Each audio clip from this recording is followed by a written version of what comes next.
देखिए 7 मीटर ऊंचे एक प्लेटफॉर्म के शीर्ष से एक मीनार का उन्नयन कोण 30 डिग्री था। यदि मीनार 47 मीटर ऊंची थी तो प्लेटफॉर्म मीनार से कितनी दूरी पर स्थित था। बनाते हैं इसको। देखिए 7 मीटर ऊंचा एक प्लेटफॉर्म है, ठीक है, 7 मीटर ऊंचा एक प्लेटफॉर्म है। बिंदु यहां से शीर्ष से एक मीनार का उन्नयन कोण 30 डिग्री था। उन्नयन कोण मतलब होता है एंगल ऑफ एलिवेशन, ठीक है, जो देखा जाता है कितना है 30 डिग्री है। ये एंगल एक बना लो ना भाई, 30 डिग्री है, कोई दिक्कत नहीं। यहां तक पूरा और खींच लो। आगे कहता है यदि मीनार 47 मीटर ऊंची थी, यहां से यहां तक 47 मीटर ऊंची थी, 47 मीटर ऊंची थी, ठीक है, कोई दिक्कत नहीं है। तो प्लेटफॉर्म मीनार से कितनी दूरी पर स्थित है, प्लेटफॉर्म मीनार से कितनी दूरी पर स्थित है, यानी ये वाला पूछा जा रहा है, ठीक है, कोई दिक्कत नहीं है। ये कितना था 7 मीटर था भाई, ये कितना था 7 मीटर था। देखिए आराम से निकलेगा, ठीक है। पहले आप इस वाले साइड को पता लगा लीजिए। तो पहले हम इस साइड को पता लगाते हैं, कैसे लगाना है। ये 7 मीटर है ये साइड वाला, तो सेम ये भी 7 मीटर होगा, ठीक है, ये भी साइड 7 मीटर होगा। ये टोटल 47 है, हम इसको निकाल रहे हैं तो क्या कर देंगे 47 माइनस 7 कर देंगे तो कितना होगा, ये 40 मीटर हो जाएगा। कितना हो जाएगा 40 मीटर हो जाएगा, 40 मीटर हो जाएगा, कोई दिक्कत नहीं है। हमसे क्या पूछा जा रहा है, ये वाला। जब तक ये नहीं निकलेगा तो ये कहाँ से निकलेगा, ठीक है, तो इसको निकालते हैं। तो देखिए कैसे निकालना है, एक फॉर्मूला जान लीजिए डिग्री का। देखिए 30 डिग्री, 60 डिग्री और 90 डिग्री का रेशियो में फॉर्मूला जान लीजिए। इसका होता है 1, इसका होता है √3 और इसका होता है कितना 2 होता है। कोई दिक्कत नहीं है यहाँ तक। देखिए 30 डिग्री का सीधा सीधे में क्या होगा, एक का वैल्यू कितना दिया है 40 दिया है, ठीक है, 40/1 कर दीजिए। कभी कभी बोलेगा कि एक का वैल्यू जैसे √3 का वैल्यू 40 रहता है तो 40/√3 कर देते हैं। ये बस हम कुछ सिखाने के लिए कर रहे हैं, ठीक है, 40/1 कर दीजिए। जब 40/1 आ गया, अब 60 डिग्री का पूछे 90 डिग्री का पूछे तो गुना कर दीजिएगा, ठीक है, 60 में गुना कर दीजिएगा, 90 में गुना कर दीजिए। तो आपसे क्या पूछा जा रहा है, 60 डिग्री का सीधा सीधी वाला पूछा जा रहा है, ठीक है। ये 60 डिग्री, ये 30 डिग्री, ये 90 डिग्री, टोटल 180 डिग्री होता है, सबको पता है। तो 60 डिग्री का सीधा सीधी वाला पूछा जा रहा है, यानी ये पूछा जा रहा है। 60 डिग्री का वैल्यू कितना है, रेशियो में √3 है, तो √3 में इसको गुना कर दीजिए 40 में, तो कितना हो जाएगा 40√3 हो जाएगा, ठीक है। तो ये वाला भी एंगल 40√3 हो जाएगा। इजी था, कोई दिक्कत नहीं। यही तो आपसे पूछा जा रहा था ना कि तो प्लेटफॉर्म मीनार से कितनी दूरी पर स्थित है, तो 40√3 मीटर पे स्थित है, कोई दिक्कत नहीं है। इन दोनों का बीच का डिस्टेंस कितना है 40√3 है। लास्ट वाला आपका आंसर करेक्ट है। Okay, thank you. देखिए 13 मीटर लंबी सीढ़ी एक खिड़की तक पहुंचती है जो सड़क के किनारे जमीन से 12 मीटर ऊपर में है, ठीक है। रुझे बना रहे, देखिए एक खिड़की है, ठीक है, 13 मीटर लंबी सीढ़ी, इसका डायग्राम देख लीजिए कैसे बनेगा। 13 मीटर लंबी सीढ़ी एक खिड़की तक पहुंचती है जो सड़क के किनारे जमीन से 12 मीटर ऊपर है, ठीक है, 12 मीटर ऊपर है। ये 12 मीटर है और ये 13 मीटर है। हाइट एंड डिस्टेंस में ट्रायंगल बनना कंफर्म है, ठीक है, इतना दिमाग में बैठा लीजिएगा। आगे कहता है उसका आधार को एक ही बिंदु पर, मतलब यहाँ से एक ही बिंदु पर रखते हुए सीढ़ी को 5 मीटर ऊंची खिड़की तक पहुँचाता है। 5 मीटर ऊंची खिड़की तक पहुँचाता, मतलब यहाँ पे खिड़की है। सेम ऐसा ही डायग्राम बनेगा, ठीक है, 5 मीटर ऊंची है, कोई दिक्कत नहीं यहाँ तक। अरे यार आगे देखिए क्या कह रहा है, सड़क की दूसरी तरफ मोड़ दिया जाता है, मतलब दूसरी तरफ मोड़ दिया जाता है। तो गली की चौड़ाई कितनी है, ये पूछा जा रहा है आपसे। गली की चौड़ाई बताओ भाई कितनी है। तो कुछ नहीं करना है, पाइथागोरस थ्योरम लगाइए, ठीक है। Hypotenuse is equal to perpendicular plus base होता है, पता है आपको, कोई दिक्कत नहीं है। तो देखिए फॉर्मूला क्या होता है पाइथागोरस थ्योरम का, hypotenuse is equal to perpendicular plus base का स्क्वायर, सारा स्क्वायर में रहता है, ठीक है, सारा स्क्वायर में रहता है, कोई दिक्कत नहीं है। हमको बी निकालना है, ये वाला निकालना है और ये वाला निकालना है, ठीक है, ये दोनों निकालना है। तो पहले हम ये साइड का निकालते हैं, ये साइड वाला लेफ्ट साइड वाला निकाल रहे हैं। तो देखिए कैसे निकालना है, बी स्क्वायर इक्वल टू ये परपेंडिकुलर प्लस हाइपोटेनियस हो जाएगा। परपेंडिकुलर प्लस हाइपोटेनियस हो जाएगा तो 12 12 जा कितना होता है 144 होता है। 13 13 जा कितना होता है 169 होता है। तो 169 से 44 जाएगा तो कितना होगा 25 होगा। ठीक है 25 होगा। ये बी स्क्वायर है, इधर अंडर रूट ला दीजिए तो बी इक्वल टू क्या निकलेगा 5 निकल जाएगा, कोई दिक्कत नहीं है। यानी ये जो है ये कितना का है 5 मीटर है चौड़ाई। ठीक है ये 5 मीटर चौड़ाई है।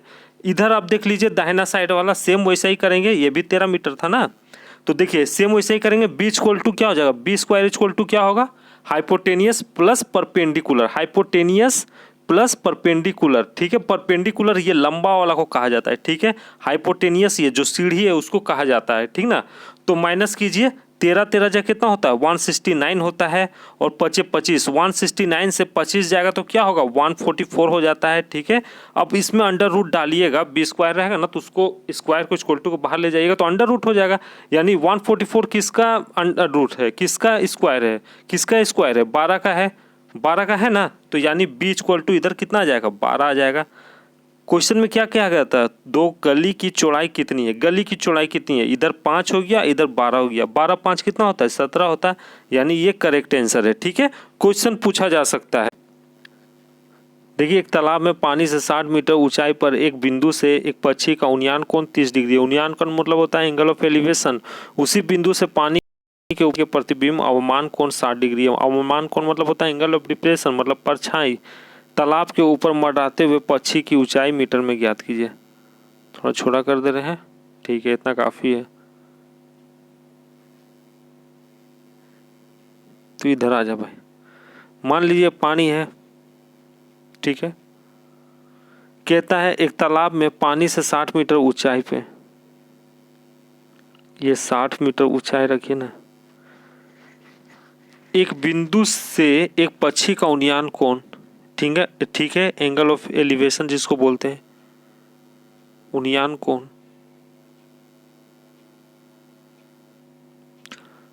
कितना है 30 डिग्री है ना, 30 डिग्री दिया हुआ है। ठीक है फिर इसी बिंदु से एक एंगल ऑफ डिप्रेशन बन रहा है यानी पक्षी का परछाई बन रहा है जिसका 60 डिग्री दिया हुआ है। ये तो गहराई तक चल जाएगा, पानी के गहराई तक। ठीक है आपसे क्या पूछा जा रहा है, तालाब के ऊपर मंडराते हुए पक्षी की ऊंचाई ज्ञात कीजिए। यानी यहाँ से यहाँ तक का आपको पूछा जा रहा है। ठीक है यहाँ से यहाँ तक का पूछा जा रहा है, यहाँ से यहाँ तक का पूछा जा रहा है, कोई दिक्कत नहीं है। इसको भी तो ले ही के चलेंगे ना, जो पानी के गहराई तक चला गया। मेन तो आपका यहाँ से यहाँ तक पूछा जा रहा है। इसको बनाते हैं, इस साइड में जगह नहीं मिल रहा है यार, हम इधर ही कर देंगे सॉल्व, यही साइड में सॉल्व कर देंगे। ठीक ना, बात बराबर है, इधर कीजिए या इधर कीजिए आंसर वही आएगा। देख लीजिए क्या कह रहा है अब, तो तालाब के ऊपर मंडराते हुए पक्षी की ऊंचाई मीटर में ज्ञात कीजिए। यानी आपका यहाँ से यहाँ तक का पूछा है। ठीक है पूछा है तो बनाते हैं इसको। देखिए पहले हम ऊपर वाला ट्रायंगल सॉल्व करते हैं, ऊपर वाला ट्रायंगल सॉल्व करते हैं। देखिए 30 डिग्री का वैल्यू, अरे हम तो फॉर्मूला बताना भूल ही गए आपको। देख लीजिए 30 डिग्री रहे, 60 डिग्री रहे, 90 डिग्री रहे, इसका रेशियो देख लीजिए 1 होता है, इसका √3 होता है, इसका 2 होता है। ठीक है तो 30 डिग्री का सीधा सीधी में क्या हो जाएगा 1 हो जाएगा। ठीक है रेशियो 1 होता है, कोई दिक्कत नहीं है, 1 होता है, कोई दिक्कत नहीं यहाँ तक। अब देखिए ये जब 30 डिग्री है तो ये 60 डिग्री बनेगा। ठीक है तो 60 डिग्री का सीधा सीधी में क्या होगा √3 होगा। आप √3 लिख के छोड़ दीजिए, इतना काफ़ी है। ठीक है अब सेकेंड वाला में आइए। ठीक है 90 डिग्री का उतना यूज़ नहीं होता है, सेकेंड वाला ट्रायंगल में आइए।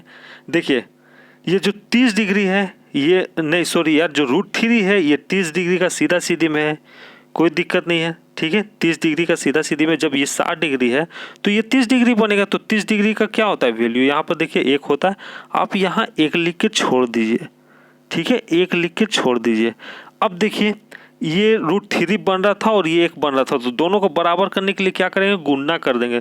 तो क्या आएगा, √3 आएगा, ठीक है, √3 आएगा, क्या आएगा, √3 आएगा, ठीक है, √3 से गुना कर देंगे। अब इस पे हम काम करेंगे, ये जो सेकेंड वाला ट्राइंगल है इस पे काम करेंगे। √3 आ गया, जिसका पूछेगा उसमें गुना कर दीजिएगा, ठीक है, उसमें गुना कर दीजिएगा, कोई दिक्कत नहीं यहाँ तक, उसमें गुना कर दीजिएगा, ठीक है। तो देखिए 60 डिग्री का सीधा सीधी में क्या है भाई, √3 है, तो √3 गुने √3 कीजिएगा तो क्या आएगा, 3 आएगा, यानी ये वाला जो आएगा ये 3 आ जाएगा, ठीक है, ये वाला जो आएगा मीटर ये कितना आएगा, 3 आ जाएगा, ठीक है, ये 1 है। टोटल कितना हो गया भाई, टोटल यहाँ से लेके यहाँ तक कितना हो गया, 4 हो गया। टोटल कितना हो गया, 4 हो गया। टोटल कितना हो गया, 4 हो गया। पर हमसे क्या पूछा है, सिर्फ यहाँ से यहाँ तक पूछा है, तो इस 4 को बांट दीजिए ना, इस 4 को बांट दीजिए, आप इसको पूरा 2 ले लीजिए, ठीक है। ये जब 1 वैल्यू आया था इसका इतना दूर का, तो इसका भी 1 ही ले लीजिए, ठीक है, कोई दिक्कत नहीं। जब इसका 1 वैल्यू आया था तो इसको भी 1 ले लीजिए, इसको 2, नीचे वाला को 2 ले लीजिए, कोई दिक्कत नहीं है, ठीक है। अब देखिए शुरू में कहा गया था, ध्यान से, एक तालाब में पानी से 60 मीटर ऊंचाई पर एक बिंदु से एक पक्षी का उन्नयन कोण 30 डिग्री है, यानी यहाँ से यहाँ 60 मीटर ऊंचाई था, ठीक है, 60 मीटर ऊंचाई था, 60 मीटर ऊंचाई था। तो 1 का वैल्यू कितना है भाई, इसको हम बांट दिए 4 को, 1 का वैल्यू कितना है, 60 है, 1 का वैल्यू कितना है, 60 है, 1 का वैल्यू कितना है, 60 है। तो यहाँ से यहाँ पूछा था ना, तो 1 + 1 कितना हो गया, 2, तो 2 का वैल्यू कितना हो जाएगा, 120 हो जाएगा। इजी था। कहते हैं ना कि जम्मू कश्मीर की 1 लड़की झारखंड की 5 लड़की के बराबर है, तो जम्मू कश्मीर की 2 लड़की झारखंड की कितनी लड़की के बराबर होगा, तो 10 होगा। तो वैसे ही ना किए, 1 का वैल्यू 60 है तो 2 का वैल्यू कितना हो जाएगा, 120 हो जाएगा, यानी ये वाला करेक्ट आंसर है। ओके, वेरी इंपॉर्टेंट क्वेश्चन है, प्रीवियस ईयर में बहुत बार पूछा गया था रेलवे के एग्जाम में। इसको बनाते हैं ट्रिकी से। 5 मीटर ऊंचे एक प्लेटफॉर्म के शीर्ष से एक टावर का उन्नयन कोण 30 डिग्री था। 5 मीटर ऊंचा एक प्लेटफॉर्म, पहले बना लीजिए प्लेटफॉर्म को 5 मीटर ऊंचा, ये रहा 5 मीटर ऊंचा प्लेटफॉर्म। इसके शीर्ष से यानी बिंदु से यहाँ से एक टावर का उन्नयन कोण 30 डिग्री था। उन्नयन कोण मतलब होता है आपका एंगल ऑफ एलिवेशन, 30 डिग्री का था, ये 30 डिग्री है, ठीक है। आगे कहता है यदि प्लेटफॉर्म टावर से 40 √3 मीटर दूर स्थित है, प्लेटफॉर्म टावर से, टावर यहाँ पे था, यदि टावर ये रहा, ठीक है, टावर ये रहा, ये दोनों का डिस्टेंस कितना दिया हुआ है, दूरी 40 √3 दिया हुआ है। अब ध्यान से देखिए, ये जो साइड है 40 √3 वाला, ये साइड इसके बराबर है भाई, हाँ है। अब ये देखिए 5 मीटर जो है, ये साइड जो है, ये साइड के बराबर है भाई चौड़ाई, हाँ है, तो ये भी 5 मीटर हो जाएगा, और ये कितना हो जाएगा, 40 √3 हो जाएगा। यहाँ तो कोई दिक्कत नहीं है। आगे कहता है तो टावर कितना लंबा था, यानी यहाँ से आपका यहाँ तक का पूछ रहा लंबाई, टावर कितना लंबा था, टावर कितना लंबा था, ठीक है, ये पूछ रहा है।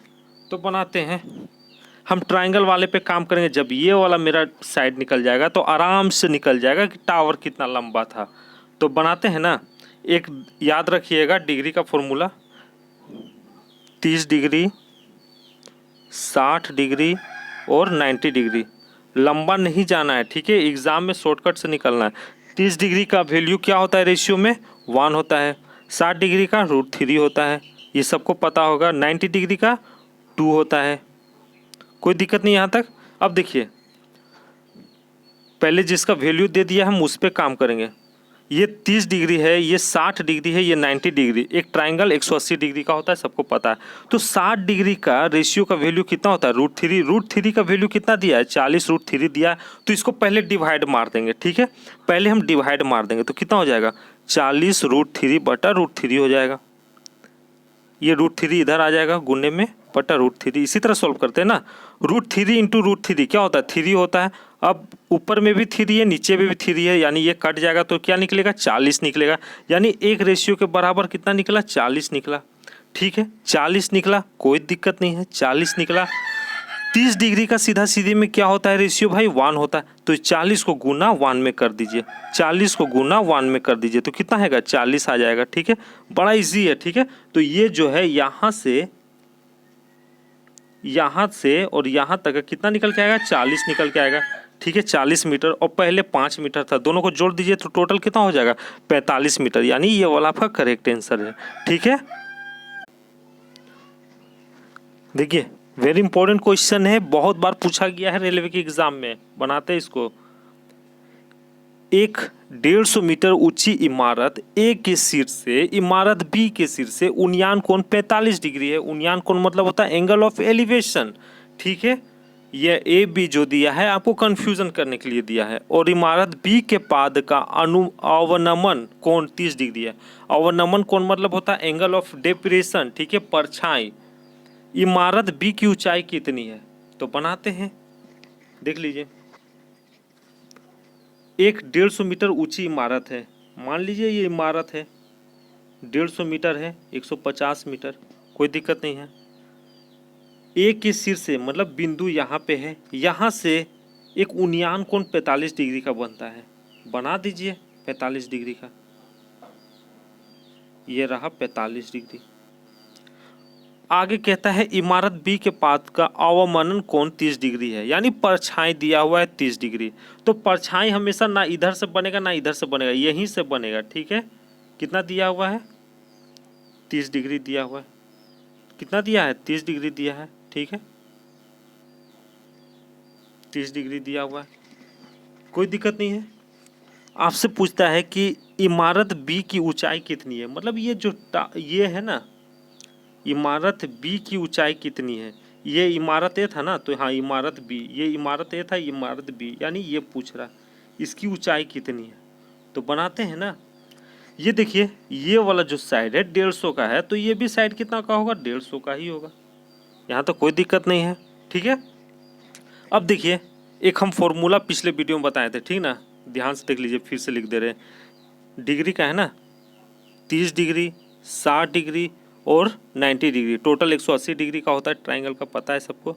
30 डिग्री का रेशियो में वैल्यू देखिए क्या होता है 1, 60 का √3, 90 का 2, फिर से देखिए 45 डिग्री वाला भी है, तो 45 डिग्री का देख लीजिए 45 डिग्री प्लस 90 डिग्री, 180 हुआ टोटल।